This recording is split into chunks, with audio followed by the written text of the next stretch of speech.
दीन दयाल बिरद सम भारी, हरहु नाथ मम संकट भारी।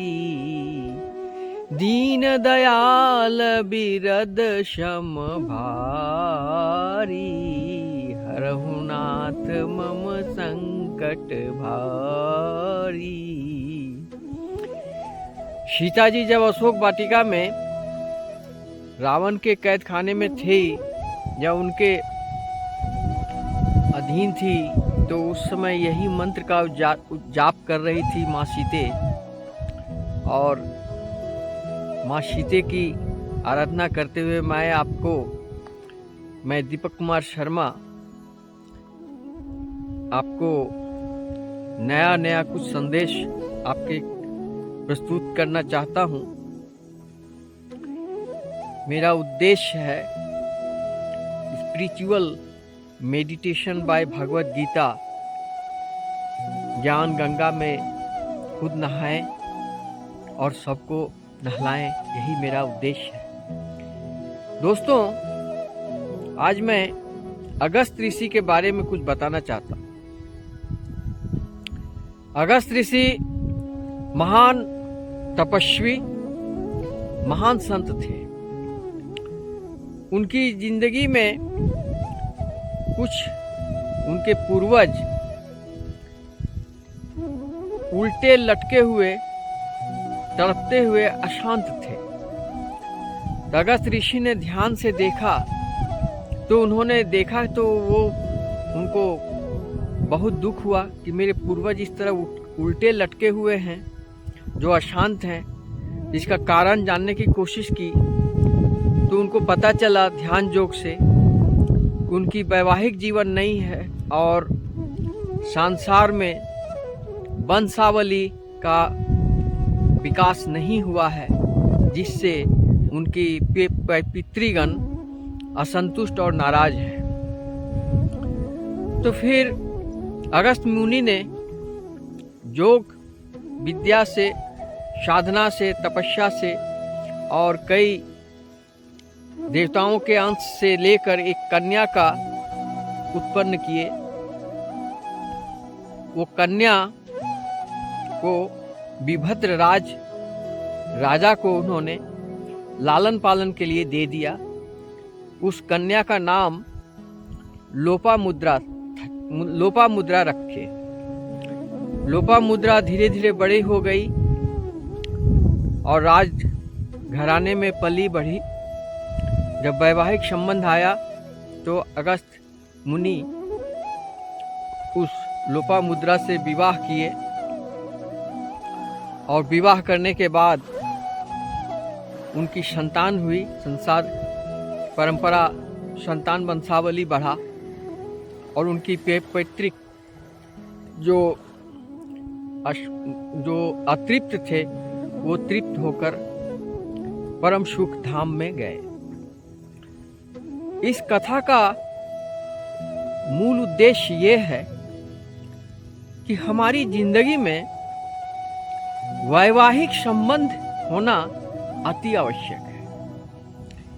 जब तक आप विवाह नहीं कर सकते, तब तक आप माता पिता बनने का सुख सौभाग्य प्राप्त नहीं कर सकते हैं। कोई भी कन्या बगैर विवाह किए मातृ का सुख, परम सुख, आनंद नहीं ले सकती है। कुमारी कन्या बनने से भी सुख नहीं है। इसका जीता जागता उदाहरण कुंती देवी को देखें।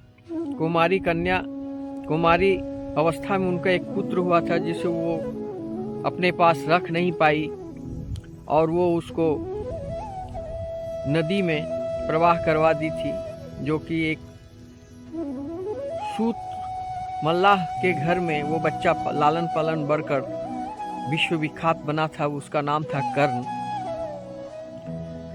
तो इस प्रकार वैवाहिक जीवन का बहुत ही बड़ा महत्व है, जो आज के जमाने में लोग इसको महत्व नहीं दे रहे हैं। दोस्तों, मेरा एक परम प्रेम करने वाले गुरुदेव थे, जो आज नहीं है। वो वैवाहिक जीवन में थे, 4 पुत्र और 2 पुत्रियां थी उनकी। सब अपने अपने जगह पर चले गए और वो गुरुजी और उनकी वाइफ दोनों बड़ा परोपकारी भावना रखते थे। अगर मोहल्ले में किसी को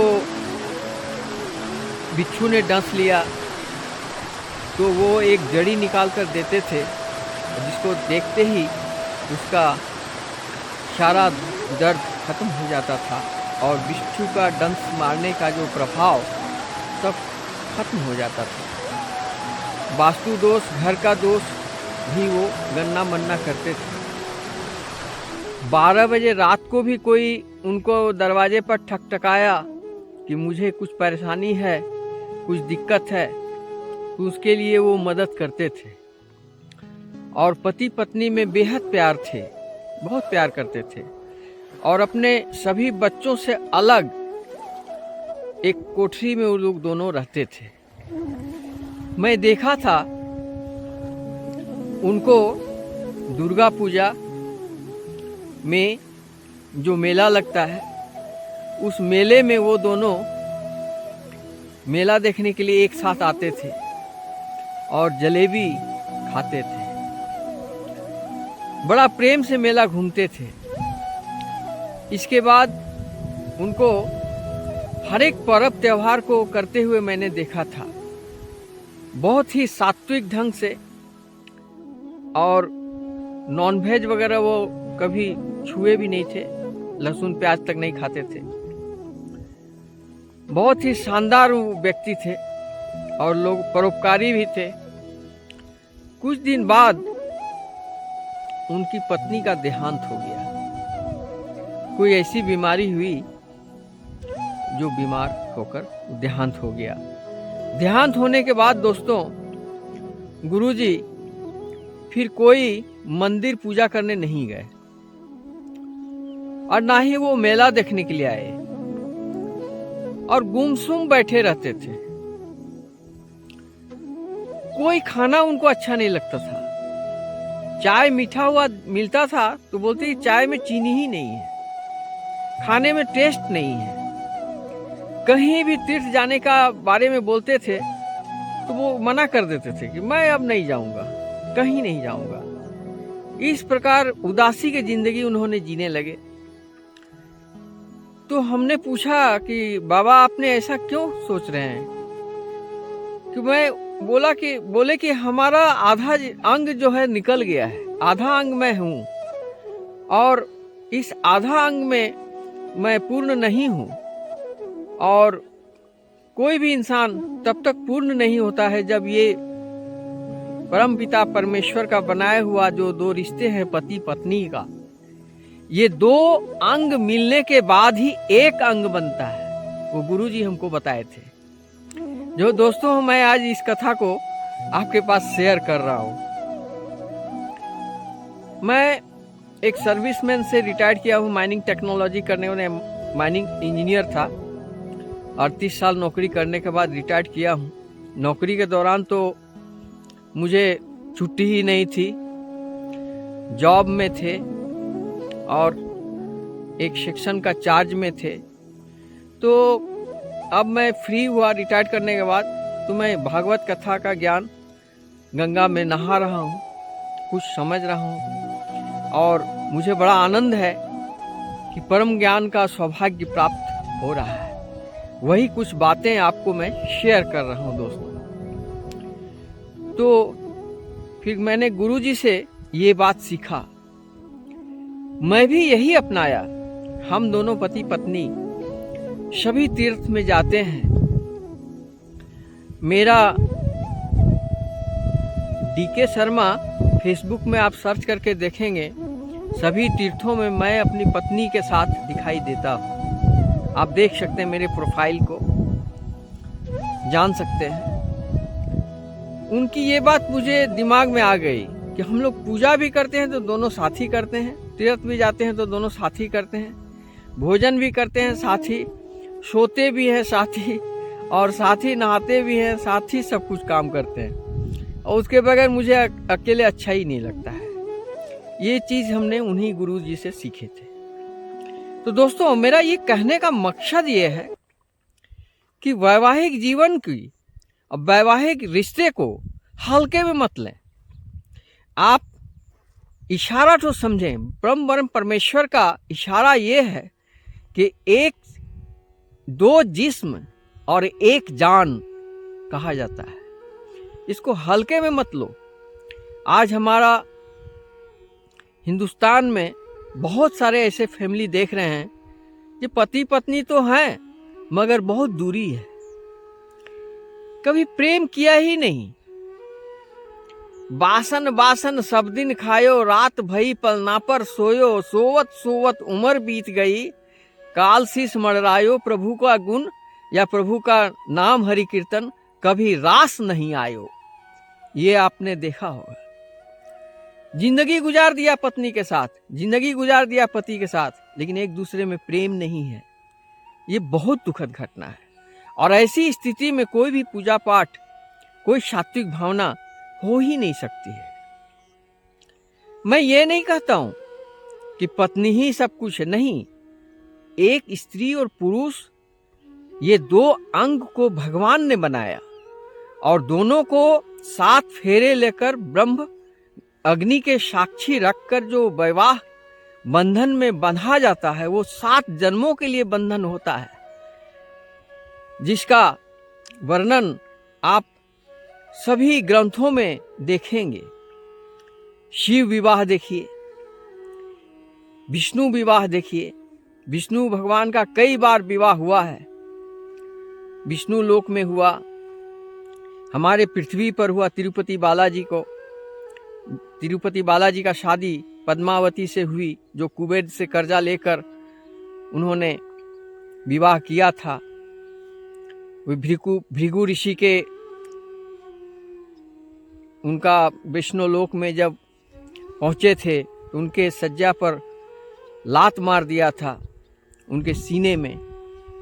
तो उसके बाद वो तो परीक्षा ले रहे थे, वो तो समझ गए नारायण, मगर लक्ष्मी जी वहाँ से नाराज होकर चली आती है और तिरुमाला पर्वत पर आकर वो जन्म लेती है पद्मावती देवी के रूप में, और फिर तिरुपति बालाजी के साथ उनका विवाह होता है निवासा, श्री निवासा के रूप में।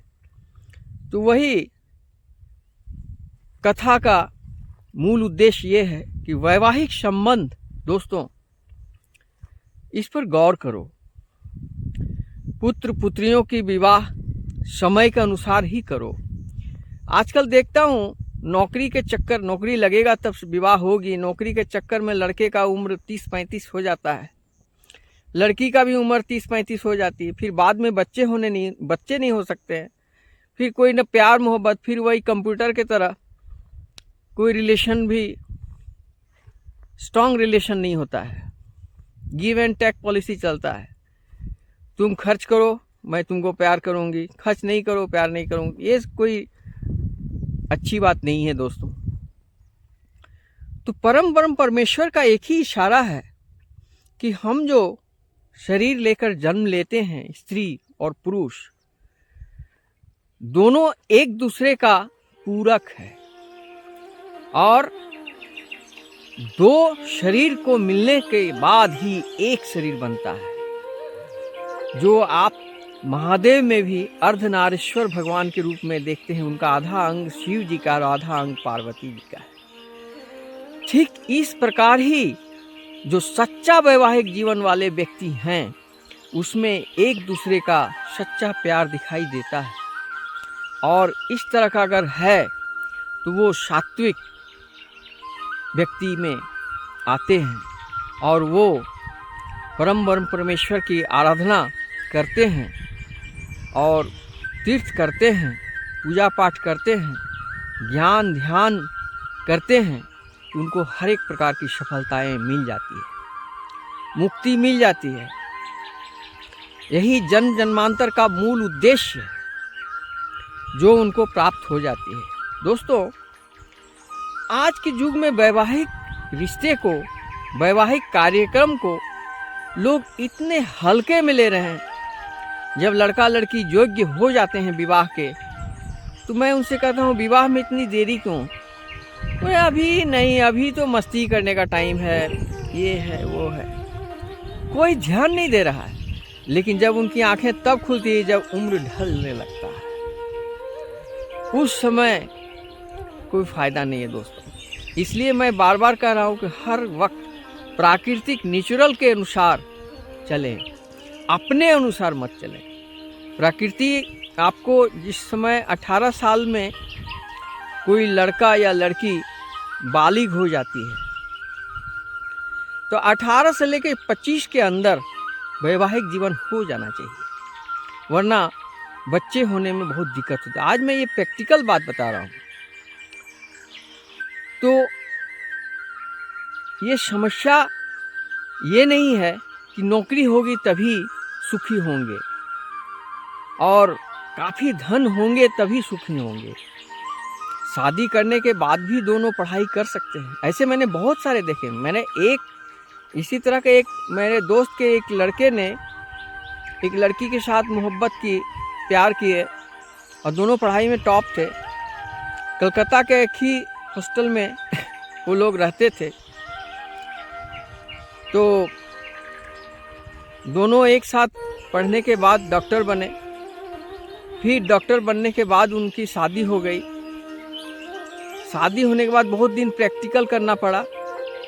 इसके बाद उनको जॉब मिला, लेकिन तब तक इनको 1-2 बच्चे भी हो गए थे और आज वो बहुत सुखी संपन्न है और एक दूसरे में सच्चा प्यार भी है, मोहब्बत भी है। तो इस टॉपिक को मैं आज बार बार क्यों बोल रहा हूँ दोस्तों, कि बगैर साथी का जीवन अधूरा है। आपका एक बात मैं और बताना चाहता हूँ कि जब जवानी है तो आपको बहुत लोग सेवा करने वाले मिलते हैं, बहुत प्यार करने वाले लोग मिलते हैं, बहुत सारे पैसे से भी आपके पास आ जाते हैं लोग। लेकिन जब आप वृद्धावस्था में जाएंगे तो जो आपका अपना होगा वही आपको सेवा करेगा। आपका पैसा से 1 दिन 2 दिन 10 दिन करेगा, लेकिन वो सुख नहीं मिलेगा जो एक सच्चा प्रेमी प्रेमिका में होते हैं। आज मेरी वाइफ जो ख्याल हमारी रखती है वो कोई और नहीं रख सकता है। इस बात को मैं समझाना चाहता हूँ दोस्तों। इसको हल्के में मत लें। जिस प्रकार मैंने कल का एपिसोड में मैंने बताया था कि अपना छत के नीचे रहना, उसी प्रकार एक दूसरी बात है कि सिर्फ अपनी पत्नी के साथ रहना और अपने पति के साथ रहना। इनके सिवा आपका कोई दूसरा वो प्यार करने वाला नहीं है जो इनमें है। और ये ब्रह्मांड के परम परमेश्वर का ही एक इशारा है जिससे बना है वैवाहिक जीवन।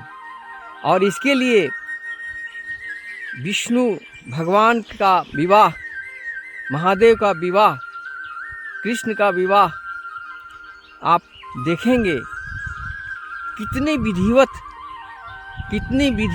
ढंग से कितनी मंगल गीत गाए जाते हैं और कितनी शोभायमान होते हैं। और ये रिवाज परंपरा आज भी हमारे सनातन धर्म में है। आपको विश्वास नहीं होगा दोस्तों कि ये प्रथा विदेशों में प्रचलित हो रहे हैं। विदेशी लड़कियां हमारी सनातन धर्म की प्रथा को अपनाना चाहती हैं और इसकी सौंदर्य को देखकर वो हैरान हो जा रही हैं। इसका जीता जागता प्रमाण मैंने इस्कॉन मंदिर में देखा दोस्तों। रासिया से कई लेडीज आई थी जो हमारी हिंदुस्तानी परंपरा के अनुसार साड़ी, ब्लाउज और चुनरी वगैरह लगाकर, ओढ़नी वगैरह लगाकर, एक गोपी साड़ी होता है जो राधा रानी पहनती थी, वो गोपी साड़ी अभी भी वृंदावन में मिलेगा, आपको द्वारकाधीश में मिलेगा, इस्कॉन मंदिर में मिलेगा, सभी इस्कॉन मंदिर में मिलता है गोपी साड़ी। वो गोपी साड़ी किसी कन्या को पहनाने के बाद इतनी खूबसूरत लगती है, वो लगता है कि राधा ही उसके अंदर आ गई है। और इस कल्चर को इतना अभी हाईलाइटेड है, इतना मतलब इसका डिमांड है कि दोस्तों मैं बता नहीं सकता हूँ। मैं कैसे बताऊँ आपको कि इसका क्या आनंद है। अगर इसको आपको जानना है तो आप इस्कॉन मंदिर में आकर, वृंदावन इस्कॉन, मायापुर इस्कॉन, बेंगलोर का इस्कॉन, पटना का इस्कॉन, पूरे इंडिया का जितने इस्कॉन है, वर्ल्ड का जितने इस्कॉन मंदिर हैं, सभी में ये गोपी साड़ी मिल जाते हैं। और यहाँ पर विदेशी कल्चर वाली महिलाएं भी नृत्य करती है और नृत्य गान करती है। हरे कृष्ण कृष्ण कृष्ण हरे हरे, हरे राम राम राम हरे हरे, इसका नृत्य करती है। साष्टांग दंडवत करते हुए श्री कृष्ण को लंबी लंबी सो करके प्रणाम करती है, साष्टांग प्रणाम करती है। इस प्रणाम का भी बहुत महत्व है दोस्तों। अगर आप श्री कृष्ण को सात्विक रूप से एक बार साष्टांग प्रणाम करते हैं, दंडवत प्रणाम करते हैं और हृदय में हृदय, धरती माँ में हृदय सटाकर आपने उनकी आराधना करते हैं, उनको याद करते हैं, उनके चेहरे के मुखमंडल को याद करते हुए प्रणाम करते हैं, तो आपका 7 जन्मों के पाप मुक्त हो जाएंगे और परम धाम को आप अग्रसरित हो जाएंगे, परम धाम को आप प्राप्त हो जाएंगे। इतनी महत्व है, मुझे पता ही नहीं था कि इसका क्या महत्व है कि लोग लंबी लंबी सो करके इस्कॉन मंदिर में क्यों प्रणाम करते हैं, दंडवत प्रणाम करते हैं। तो मैंने गुरुजी से पूछा, उन्होंने इसके बारे में बताया, तो हमने भी उस तरह से प्रणाम किया। दोस्तों अगर मौका मिले तो इस्कॉन मंदिर में, वृंदावन मंदिर में, कहीं भी मंदिर में जाएंगे तो आप सो करके जमीन में सीना सटा करके और उनकी चेहरे के मुखमंडल को याद करते हुए साष्टांग दंडवत प्रणाम करेंगे तो आपका 7 जन्मों का पाप पल भर में नष्ट हो जाएंगे और आपको परम धाम की मुक्ति मिल जाएगी इतनी आसानी से, जितनी आप यज्ञ करने की ज़रूरत नहीं है दोस्तों, हवन करने की ज़रूरत नहीं है, ना ही पूजा पाठ करने की ज़रूरत है, ना ही उपासना करने की ज़रूरत है। मात्र हरिनाम संकीर्तन करो और श्री चरणों में साष्टांग दंडवत करो, सो कर दंडवत करो। मैंने तमाम विदेशी कल्चर वाले लेडीज, जेंट्स, बच्चे, सभी प्रकार के लोगों को देखा। इतनी आस्था कि हमारे हिंदुस्तान के लोगों को उतना आस्था नहीं, इससे ज़्यादा कहीं आस्था उन लोगों में दिखाई दे रहा। और नृत्य जब देखेंगे उनकी तो मैं बता नहीं सकता हूँ कि इतनी खूबसूरत नृत्य लगता है कि वृंदावन में रास लीला हो रहा है। इतना सुंदर ढोल झाल बजा करके, इतना सुंदर म्यूजिक धुन में, और एक छोटा सा पालकी में श्री कृष्ण राधा को सजाकर वो लोग टांग कर चलते हैं और पीछे पीछे नृत्य होती है, परिक्रमा करते हैं मंदिर में। चारों तरफ मंदिर में जगह है बना हुआ जहाँ परिक्रमा होता है। आप उस परिक्रमा का दृश्य देखेंगे तो आप गदगद हो जाएंगे दोस्तों।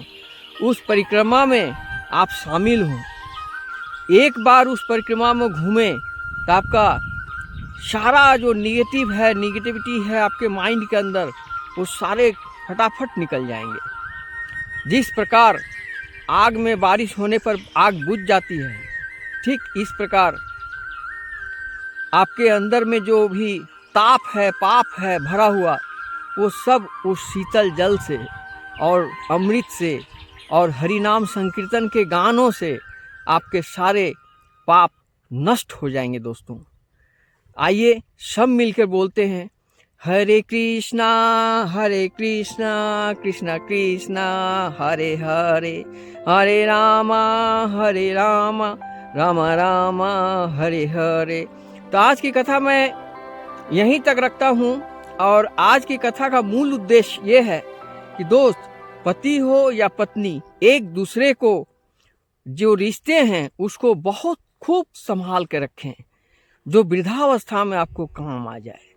जवानी के लिए तो बहुत मिलेंगे दोस्तों, लेकिन वृद्धावस्था में आपको कोई नहीं पूछेगा।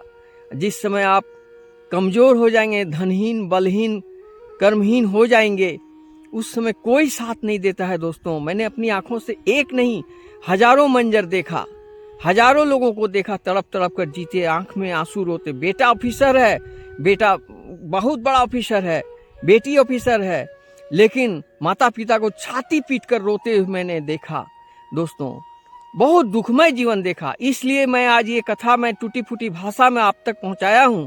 आप जरूर से जरूर इस बात पर ख्याल करेंगे दोस्तों कि ये दुनिया में आपको ये जो रिश्ता है पति पत्नी का रिश्ता, ये एक पवित्र रिश्ता है और इस रिश्ते को निभाना आपका परम कर्तव्य है। इसके बाद ही दुनिया है। माता पिता तो हैं ही, माता पिता को सेवा करना अति आवश्यक है, लेकिन माता पिता तो जन्मदाता हैं, लेकिन जीवन दाता ये पति पत्नी का रिश्ता ही है जो जुगों जुगों से आप देखे आ रहे हैं। आप देखे होंगे राम का विरह, देखे होंगे महादेव का विरह पत्नी के बिना। तो इस तरह का विरह में आप न चले जाएं दोस्तों। इसलिए इस रिश्ते को संभाल कर रखो और इस रिश्ते को बना कर रखो। इतना ही कहकर मैं आज की कथा यहीं समाप्त करता हूं दोस्तों। हरे कृष्ण राधे राधे।